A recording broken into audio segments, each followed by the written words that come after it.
smile never left Bonnie Lipton's face as she drove her BMW onto a busy Atlanta freeway. Despite knowing she would arrive home later than expected, she easily brushed it off, considering it just another consequence of the infamous Atlanta traffic jams. The delay was nothing compared to the pleasure Nick had brought into her life. With almost a decade of age difference, Nick was not only a passionate lover but also possessed undeniable charm. Handsome, intelligent, a wonderful conversationalist, he had the energy of youth, which gave Bonnie cheerfulness. Remembering her husband Ron, Bonnie couldn't help feeling guilty about the secret affair.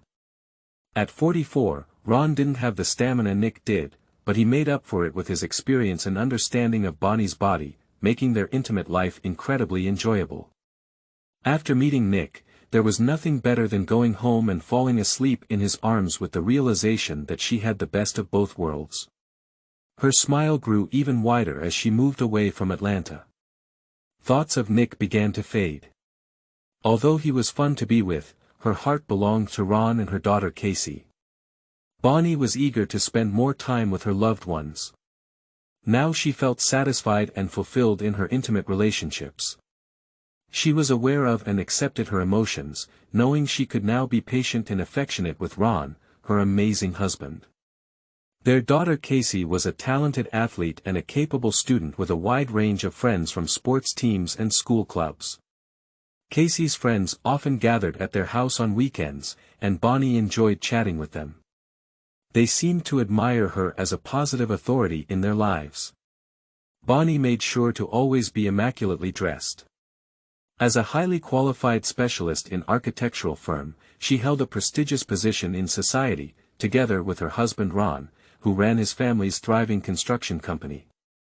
They were a well-known and respected couple. Despite his busy schedule, Ron always found time to attend all of their daughter Casey's school activities.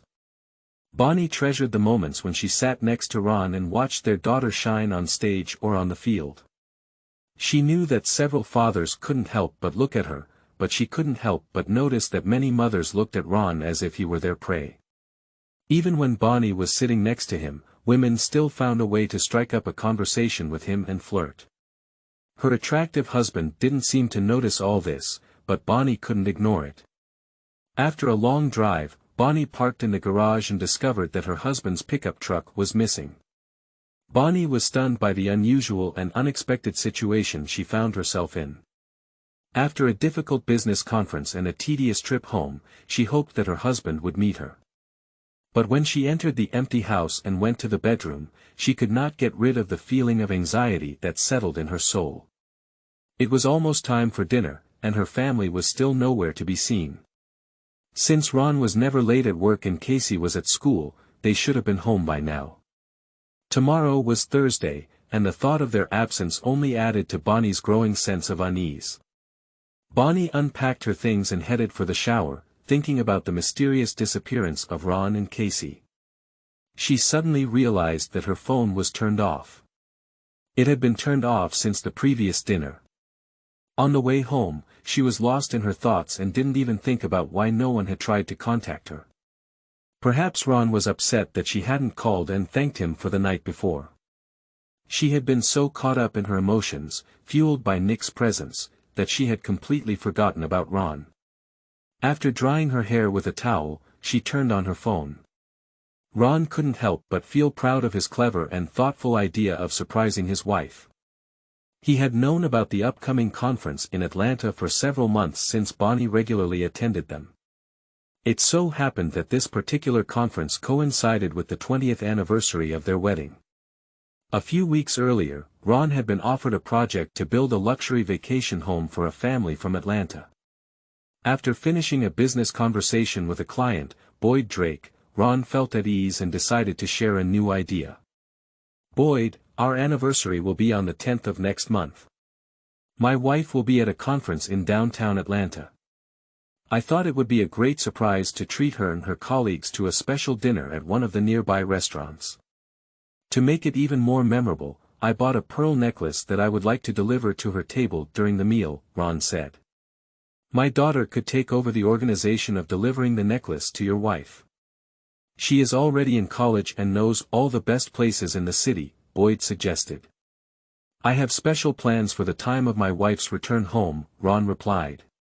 Then, instead of relying on your daughter, why don't you accompany your wife to Atlanta yourself and personally hand over the necklace during dinner? Boyd asked. I've offered to do this before, but Bonnie always said she was too busy to spend time with me. Most likely, she will have dinner late and immediately return to the hotel to rest before the next day. That's why I want to surprise her, Ron replied. It seemed ridiculous to Boyd to come all this way and be ignored, given his official duties, but he had another idea. How about we treat my daughter and her friend to dinner in exchange for a live video on Facebook of them sitting at the table next to Bonnie? Boyd suggested. I'd like to see Bonnie's reaction when she opens the box with the necklace inside, Ron replied. Boyd agreed and said he would give his daughter contact information so they could surprise her. I'm sure she'll be happy to help with that, Boyd assured Ron. Ron ordered some pizzas for the 20th wedding anniversary party he was hosting at his house. Among the guests were Bonnie's parents, his brother and sister-in-law, as well as Bonnie's younger, divorced sister. Everyone was looking forward to Bonnie's appearance because Ron had prepared a special anniversary gift for her. In addition to the adult guests, Ron's 16-year-old daughter Casey and several of her friends were present at the celebration. Ron had prepared everything for a big surprise. A video was already ready on the big TV screen. Boyd's daughter was sitting next to Bonnie, trying not to arouse suspicion. She sent the video over Facebook Live, unnoticed. She bribed the waiter to bring a gift to Bonnie and her colleagues so as soon as they placed an order for food. Ron was looking forward to Bonnie's reaction, watching what was happening in real time. He was beaming with delight as he explained this is going to be our best anniversary, even though we are miles away from each other. He made sure that no sound came from their side. Wow, what a great idea! Casey exclaimed. When Bonnie appeared holding hands with a handsome young man, she asked, "Who is this guy with Mom? I thought she was supposed to be with Sue." "I don't know who he is, but he seems to be a pretty close friend," Ron admitted with a shrug. Bonnie's father made a disapproving sound and frowned at Ron's words. When the couple took their seats, everyone gathered around Ron's TV could easily hear their conversation. "Your husband is so generous that he treated us to dinner tonight. I will make sure that this anniversary is remembered, especially for you. She will definitely overshadow your honeymoon," the stranger said with a laugh. Bonnie grinned back. "Then you better order a steak. You will need all your strength. Your honeymoon was unforgettable, wasn't it? Or did you have a lover then?" "Because I don't believe that your husband is so wonderful," the stranger replied, laughing all the time. Bonnie expressed her gratitude by saying, "Ron did a great job, thanks for asking. You're the only lover I've had in the last 20 years, apart from Ron, of course." Fortunately, he's starting to slow down. Grinning, the man reassured Bonnie, "The good news is that you're going to have a much more special 20th anniversary today than most women. I'll take care of it, sister." Bonnie, feeling awkward, suggested, "Maybe we've seen enough. This is not quite right. Bonnie doesn't know at all what we're watching and listening to. Why don't you turn off the video? We don't want to miss Bonnie's reaction when she gets her necklace, do we? Let's watch their wonderful dinner for a while longer," Ron replied decisively but with a red face from anger. While the couple was ordering, everyone heard Bonnie call her companion Nick. Then, as the waiter was taking away their menu, another waiter came up with a beautifully wrapped package. "Look, Ron probably delivered a gift for my wedding anniversary," Bonnie exclaimed. Bonnie gasped with delight when she opened the package. "Oh, this is amazing," she exclaimed, holding out a string of pearls. "Will you help me put it on?" she asked Nick. "Of course," he replied, carefully putting the necklace around her neck. At the same time, his hands touched Bonnie's chest. "You have a very romantic husband," the woman at the next table remarked. "You are very lucky to have such a handsome man." "Absolutely," Nick agreed, grinning. Bonnie had a loving husband and a charming boyfriend. She glanced at Nick, but the more experienced women just laughed at his remark.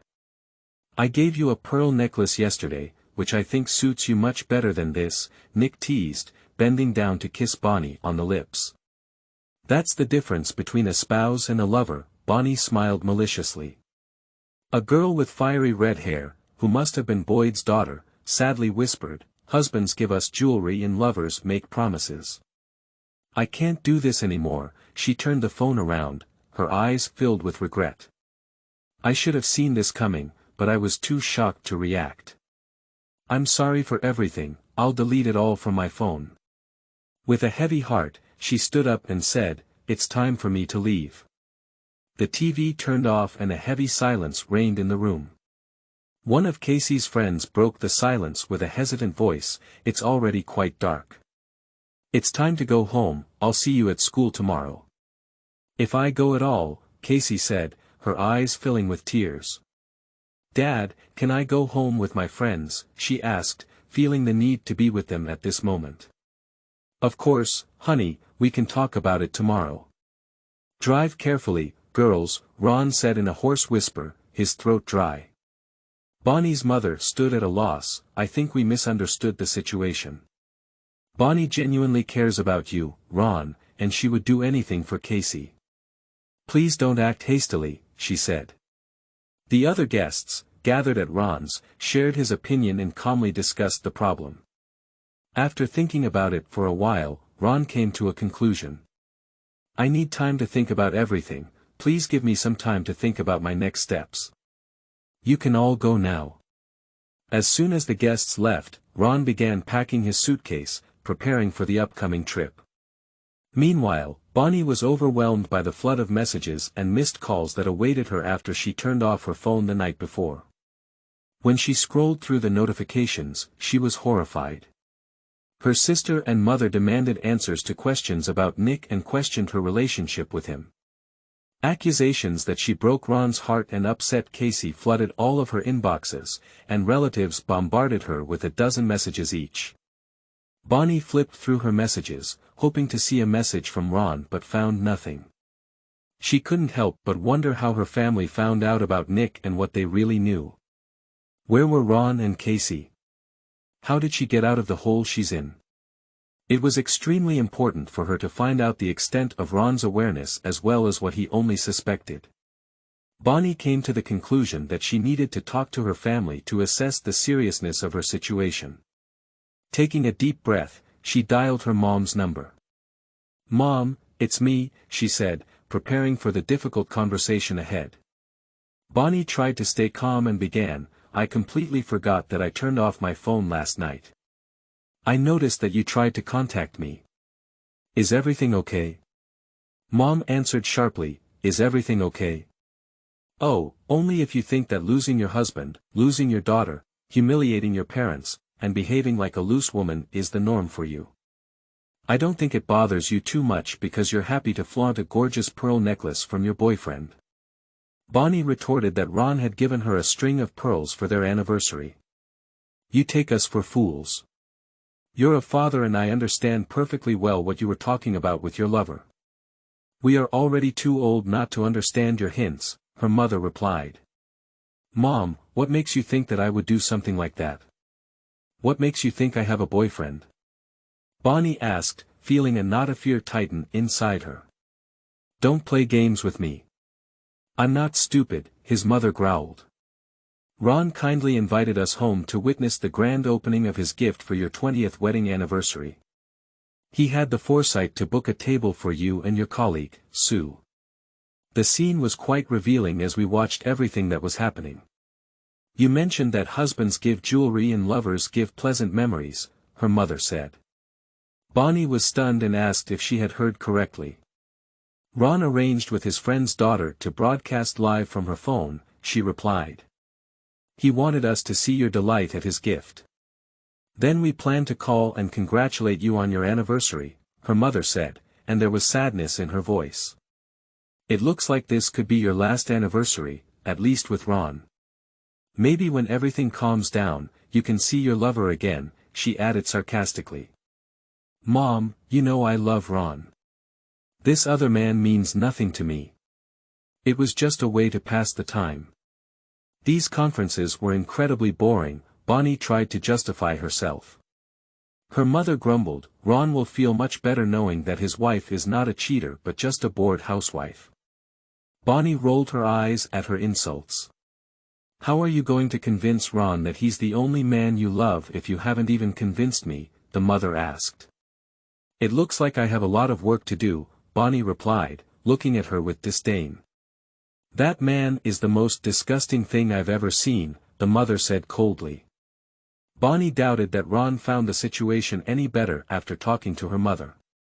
She remembered that her whole family had witnessed a conversation with Nick during dinner the night before. Remembering her conversation with Nick, Bonnie was acutely aware of the gravity of her situation. Deciding that she needed someone to talk to, she turned to Casey. Casey, Bonnie asked, where are you? I'm with Morgana, Casey answered the phone. She's trying to comfort me while I come to terms with the fact that my family is falling apart, the daughter replied. Casey, your father and I are not ending our relationship. Please come home so that we can discuss everything. By the way, where is your father? Bonnie asked cautiously. He moved into a cottage by the lake. I don't think he wants to see you. He was thrilled last night when he invited everyone to watch you open your gift. His heart broke when you came with your lover and not with Sue, Casey replied. Please come home, Bonnie begged desperately, hoping to find the right words to make amends to her daughter and husband. Bonnie's heart began to race as she looked around the house. Ron's office had no laptop, no filing cabinets, and looked empty and abandoned. Even the closet in his bedroom was empty. Tears welled up in Bonnie's eyes as she walked through the house, noting all the missing items. The absence of her photographs only increased the feeling of hopelessness. Trying to take her mind off her failed marriage, Bonnie decided to cook dinner for Casey. By the time Casey got home, Bonnie had prepared a small dinner, but Casey looked distant and only answered Bonnie's questions briefly. Bonnie admitted that her daughter had every right to be offended by her, but hoped that over time the tension between them would at least decrease. At dawn the next morning, Bonnie walked into their lake house and found Ron hunched uncomfortably on a small couch, fast asleep. The floor was littered with empty beer cans. Ron, dear, we need to talk. Can you wake up, please, she begged. Ron slowly opened his eyes with a groan without saying a word, headed for the bathroom. Resigned, Bonnie decided to make coffee while waiting for her husband to return. After a while, Ron, who had just taken a shower, returned to the kitchen where Bonnie was waiting for him. She put the mug in front of him, hoping that he would finally start the difficult conversation she had been waiting for, but it quickly became clear that Ron was not interested in opening up. Ron, I'm really sorry about what happened. I really appreciate the pearls that you gave me. They are very dear to me. It's just a pity that I didn't know you were gathering our family at home. It would be nice if you informed me about this. Ron answered sharply and harshly. Don't you dare talk to me. Nothing is going to help our relationship, Ron added, his anger simmering at Bonnie's attempt to portray him as an abuser. Bonnie, stunned by Ron's uncharacteristic tone, felt the pain of realizing how much hurt she had caused him. Calming down, Bonnie replied, Tell me, what should I do to fix this? You're the only man I've ever loved, and that hasn't changed. Together we can handle this. Tell me, what problem are you trying to solve? Is it a problem that I surprised you with an anniversary gift at a nice restaurant where I booked a table for you and your lover? Or is it that my client's daughter agreed to send a video recording of your reaction? Perhaps the problem lies in my mistaken belief that you would appreciate this gift. Please clarify this issue so that I can understand what you're talking about, Ron asked calmly. You know what the problem is, Bonnie said firmly.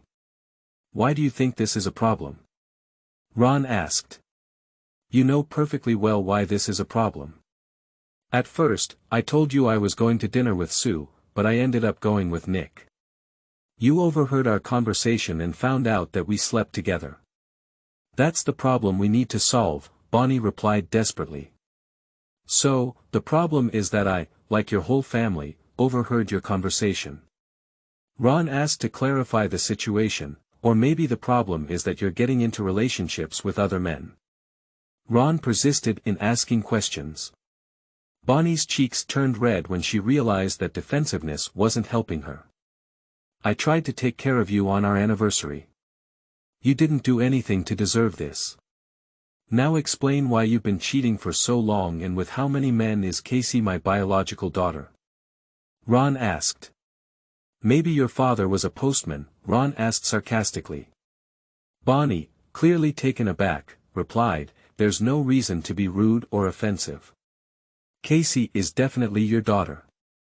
Nick has been my only partner since we started dating. Your comment about my past lovers and the suggestion that Casey's father is a postman were just rude. It's difficult for me to understand your reasoning. Do you admit that you were unfaithful but refuse to admit the extent of your promiscuity? Ron replied, you expect me to be polite and understanding as well as naive when you admit that you're a woman who walks around. Are you proud that you cheat on me only occasionally? And what about Nick? How long have you been sleeping with him and how often? You conveniently omitted these details and you were trying to clear your name as a libertine, Ron shouted. Nick and I were intimate only 3 times, Bonnie confessed tearfully, finally realizing the extent of Ron's anger. Besides you, he's the only man I've been intimate with since we got married 2 decades ago. We spent 2 nights together at each of the 3 conferences, Bonnie said. Have you been anywhere else with him? Asked Ron. No, this has only happened a total of 6 times and I sincerely regret it. I owe you an apology, Bonnie replied. Are you saying that a young guy like Nick can only be with you once a night? Ron asked, why did you sleep with another man? Ron asked, disappointed. Was our relationship so bad that you had to seek pleasure elsewhere? Bonnie explained that she was bored and vulnerable and he persistently pursued her. It's not about you, she reassured him. I made a mistake, it's not about you or our closeness, it's more about my vanity or maybe a midlife crisis. He doesn't mean anything to me, I promise you, Bonnie said. You were in a relationship with a man who meant nothing to you, Ron repeated. We just had an affair. He was attractive but nothing more, Bonnie clarified. So he's not important to you at all? Ron asked. Ron continued, you confessed to me that you slept with a man you didn't care about. Does our neighbor, Mr. Jenkins, fall into this category? Why not give yourself to him? Bonnie, feeling foolish, replied, I never said that I sleep with every man who means nothing to me. Nick attracted me with his looks, charm and achievements. He was courting me, but does that mean I'll only have intimate relationships with attractive, successful men who court me? Does that, with rare exceptions, make me an unfaithful wife? Bonnie asked. If you don't have feelings for the men you date, then you don't love me either? Ron asked. No, I admit I made a huge mistake and I promise it won't happen again, Bonnie said, her voice full of emotion. I love you, not Nick, she added. How can I be sure of that? Ron asked softly. At our wedding and many times after, you swore to be faithful to me. You're stunning, successful and men will always pursue you. I don't know if I can trust you, Ron said. You won't be able to satisfy me in bed the way I want, but don't doubt my love for you. Our intimate moments are special to me and I feel cherished, Bonnie assured him. Ron asked her why she kept going back to Nick. Bonnie admitted that with Nick, she felt special, not just a mother or a wife. It wasn't love that attracted her to him, but the excitement of doing something forbidden. Ron was trying to figure out why she would do more for a man who meant nothing to her. Ron thought about the words he had said, for the person you love, he reasoned. Memories of their honeymoon came back to him when she promised to love only him. Ron recalled this moment with a sense of resentment, wondering if he and Nick had exchanged secret jokes about him. But Bonnie reassured him by saying that Nick never spoke ill of Ron. I would never let that happen, Bonnie confirmed. But Ron couldn't shake the memory of overhearing a conversation in which he was repeatedly insulted, and Bonnie seemed to agree with that. "I can't erase it from my memory," Ron whispered, feeling a mixture of confusion and pain in his heart. Ron suddenly came to his senses and spoke, "Why are we wasting our time here at all? You found someone new. Fine, I guess I need to find someone too. Why pretend you want to stay married? It's pretty obvious you didn't enjoy being my wife. And let's not even talk about it," he confessed. "You're beautiful, successful, and smart, and I didn't bring anything. It was only a matter of time before you started looking for something better. I swore to give you a better 20th anniversary than most wives, and I did. So it's time to move on. Congratulations, you found what you were looking for," he added. "Ron, we can't let this conversation end on such a sour note. We have to communicate and find a solution," Bonnie pleaded, tears in her eyes. "You can ask your lawyer to contact mine. Our relationship is over, Bonnie. I'm filing for divorce." "You pushed me," said Ron. That day, Bonnie went to work, but in the break room, she ran into an angry Sue. "Why did Ron ask me about how you when I went to Atlanta for a conference?" Sue asked, feeling hurt. "You know I stopped going after you started spending nights with that Romeo from the Chicago office. I don't want to be used as a cover for your infidelity," Ron called you. "What did you tell him?" Bonnie asked, feeling depressed. "I told him the truth, that I didn't go to the last 2 conferences." "I thought you told him that we were going to share a room and hold conferences together," Bonnie replied resentfully. Sue looked at her with disdain, feeling cheated. "I'm shocked that I'm being used in this way," Sue said. "It won't happen again. Ron found out about my whole trip. I think he's going to leave me," Bonnie confessed. "Did you think it would happen after that?" "No noble person would tolerate such mistreatment," Sue replied to her. "I was stupid and selfish. I didn't think about the consequences of Ron finding out the truth, and now he's gone," Bonnie said sadly. "Don't you realize that your actions, when you slept with that disgusting man from Chicago, sealed your fate?" Sue said, this time with a note of disgust. Sue spoke in a softer tone. "I'm sorry that you lost Ron, but I tried to warn you about this outcome. I want you to know that I didn't tell him myself, if that's what you're thinking." "I understand, Sue.